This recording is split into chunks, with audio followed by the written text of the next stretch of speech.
Voilà, bonjour à vous tous, bienvenue pour cette rencontre quotidienne, un mot pour aujourd'hui. Je voudrais vous parler aujourd'hui des clés, non pas des clés que nous avons tous une clé, un trousseau de clés, nous en avons au moins une. Nous avons des clés pour ouvrir nos maisons, nous avons des trousseaux de clés pour nos voitures, mais nous avons peut-être pas tous, et certainement pas tous, les clés qui nous ouvrent la porte du royaume des cieux. Et c'est ce dont j'aimerais m'entretenir avec vous ce matin. C'est le passage que nous allons découvrir. Il se trouve dans l'évangile de Matthieu. C'est au chapitre 16 et à partir du verset 13. Il est question des clés. C'est un sujet qui a créé pas mal de polémiques et qui a fait couler beaucoup d'encre. Quand on parle des clés, on vous parlera d'une grosse clé, on parlera de la clé de Saint-Pierre qui va vous ouvrir le ciel lorsque vous allez rentrer dans le ciel. C'est lui qui vous on entend tant et tant de choses, mes amis. Je crois qu'il est bon de s'arrêter sur ce que dit la parole de Dieu et de voir ce que le Seigneur nous dit concernant les clés du royaume des cieux. Voici ce que dit le texte, au verset 13 de Matthieu chapitre 16. Jésus étant entré dans le territoire de Césarée de Philippe, demanda à ses disciples, « Qui suis-je au dire des hommes, moi le Fils de l'homme ?» Ils répondirent, les uns disent que tu es Jean-Baptiste, et les autres Élie, les autres Jérémie ou l'un des prophètes. Et vous, leur dit-il, qui dites-vous que je suis? Simon-Pierre répondit, tu es le Christ, le Fils du Dieu vivant. Voyez-vous, chers amis, si le Seigneur nous posait la question ce matin, vous qui êtes devant vos écrans, si le Seigneur venez vous poser cette question. Si vous entendiez la voix de Jésus, vous demandez, mais qui suis-je pour toi? Que diriez-vous? Eh bien, je souhaite vivement que vous puissiez tous dire, mais pour moi, tu es le Christ, le Fils du Dieu vivant. Quelle joie! Et Jésus va répondre ceci, mais Jésus reprenant la parole lui dit, mais tu es heureux, Simon, fils de Jonas, ce ne sont pas la chair et le sang qui t'ont révélé cela, mais c'est mon Père qui est dans les cieux. Et moi, je te dis que tu es Pierre, et que sur ce roc, voyez, il y a une petite nuance ici, j'ai une traduction dans laquelle le mot n'est pas comme dans la Bible seconde 1910, où il est dit, tu es Pierre, et sur cette pierre. Voyez, dans le texte original, le mot grec n'est pas le même. Donc ici, c'est sur ce roc, et il est question ici de Jésus. Sur ce roc, je bâtirai mon église. Important de dire cela. Sur ce roc, je bâtirai mon église. Et les portes du séjour des morts ne prévaudront point contre elle. Je te donnerai les clés. Vous voyez, on est là ici dans le vif du sujet. Maintenant, je te donnerai les clés du royaume des cieux. Et ce que tu lieras sur la terre sera lié dans les cieux. Et ce que tu délieras sur la terre sera délié dans les cieux. Alors il recommanda aux disciples de ne dire à personne qu'il était le Christ.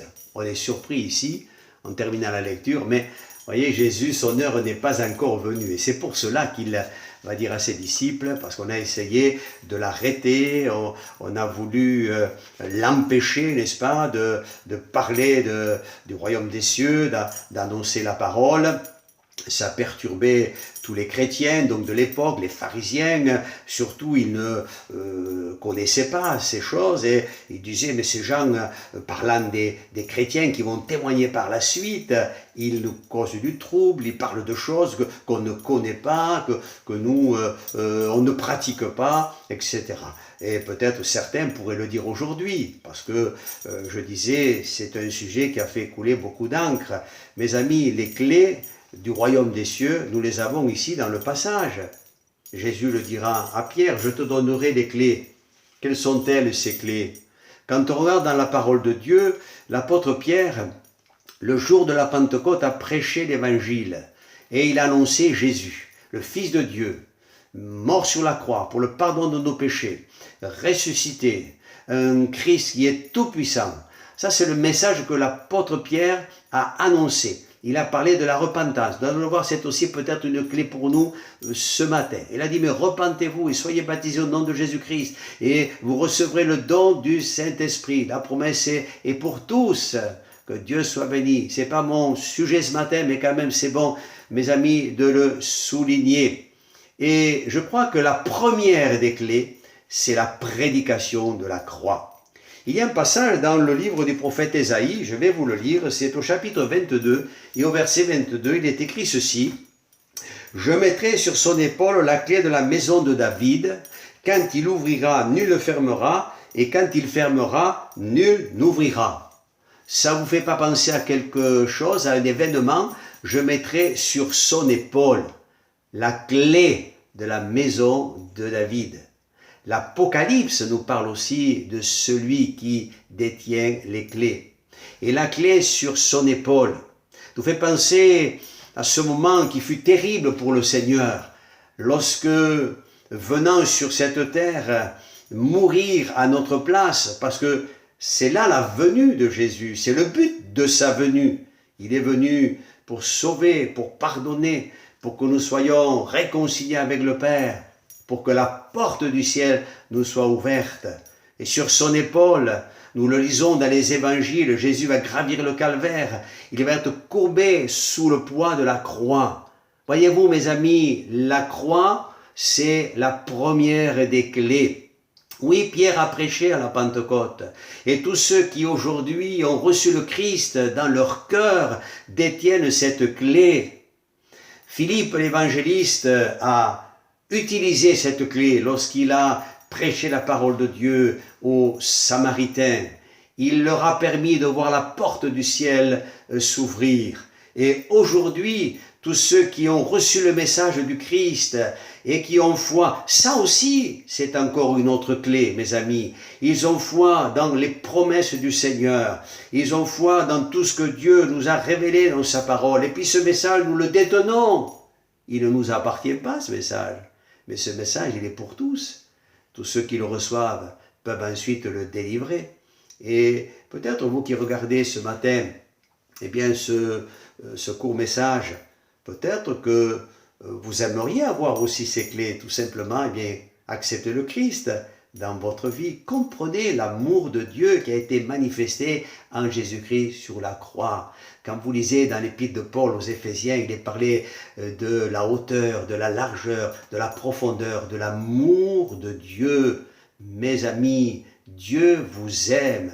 Mes frères et mes sœurs, soyez bénis et aimés du Seigneur. Il vous aime. Ne doutez pas de l'amour de Dieu. Vous pouvez également, vous aussi, à tous vos contemporains, utiliser cette clé. C'est l'Évangile.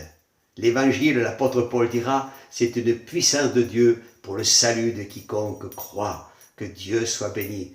Quel message puissant, quel message libérateur. On est sauvé, pardonné de nos péchés. Parce qu'on va utiliser, il y a cette autre clé. Je disais, on a plusieurs clés.